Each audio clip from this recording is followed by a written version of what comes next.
जाने अनजाने में किए हुए पाप का प्रायश्चित कैसे कर सकते हैं। नमस्कार दोस्तों, आत्मबोध में आपका स्वागत है।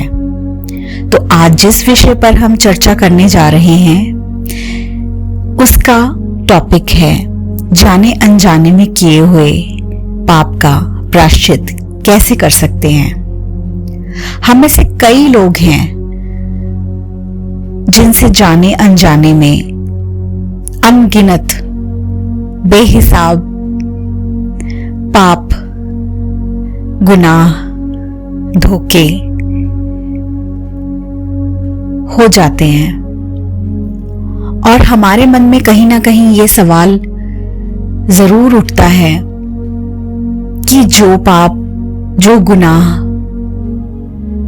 जो बुरे कर्म हमने जाने अनजाने में कर दिए, क्या हमें उनसे छुटकारा मिलेगा या हम उन पापों का प्रायश्चित कर सकते हैं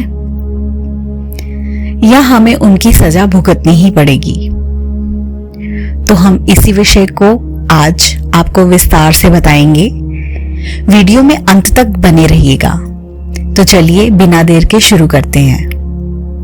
हम सभी से जाने अनजाने में बहुत पाप हो जाते हैं जिसके बारे में कभी कभी हमें पता भी नहीं चलता कि हमसे क्या पाप हो गया है। तो हम किस प्रकार उस पाप का प्रायश्चित कर सकते हैं?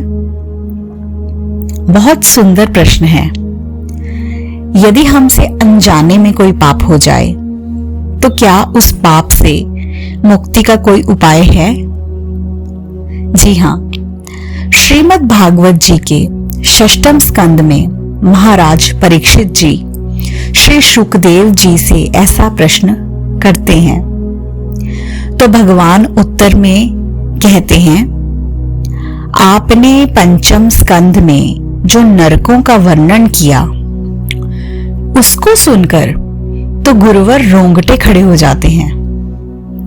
प्रभुवर, मैं आपसे ये पूछ रहा हूं कि यदि कुछ पाप हमसे अनजाने में हो जाते हैं, जैसे कभी चींटी मर गई, हम लोग श्वास लेते हैं तो न जाने कितने जीव श्वासों के माध्यम से मर जाते हैं। भोजन बनाते समय लकड़ी जलाते हैं, उस समय लकड़ी में कितने जीव मर जाते हैं। और कई पाप हैं जो जाने अनजाने हो जाते हैं। तो उस पाप से मुक्ति का क्या उपाय है भगवान? आचार्य शुकदेव जी ने कहा, राजन, ऐसे पाप से मुक्ति के लिए रोज प्रतिदिन 5 प्रकार के यज्ञ करने चाहिए। महाराज परीक्षित जी ने कहा, भगवान, एक यज्ञ यदि कभी करना पड़ता है तो सोचना पड़ता है। आप 5 यज्ञ रोज कर रहे हैं। यहां पर आचार्य शुकदेव जी हम सभी मानव के कल्याणार्थ कितनी सुंदर बात बता रहे हैं। बोले, राजन, पहला यज्ञ है जब घर में रोटी बने तो पहली रोटी गौ ग्रास के लिए निकाल देनी चाहिए। दूसरा यज्ञ है राजन, चींटी को 10-5 ग्राम आटा रोज वृक्षों की जड़ों के पास डालना चाहिए। तीसरा यज्ञ है पक्षियों को अन्न रोज डालना चाहिए। तथा चौथा यज्ञ है राजन, आटे की गोली बनाकर रोज जलाशय में मछलियों को डालनी चाहिए। 5वां और अंतिम यज्ञ है भोजन बनाकर, अग्नि भोजन, रोटी बनाकर उसके टुकड़े करके उसमें घी, चीनी मिलाकर अग्नि को भोग लगाओ। राजन, अतिथि सत्कार खूब करें। कोई भी कार्य आए तो उसे जूठा अन्न कभी भी भिक्षा में ना दें।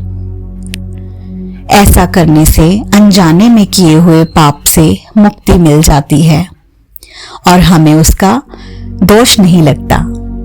उन पापों का फल हमें नहीं भोगना पड़ता।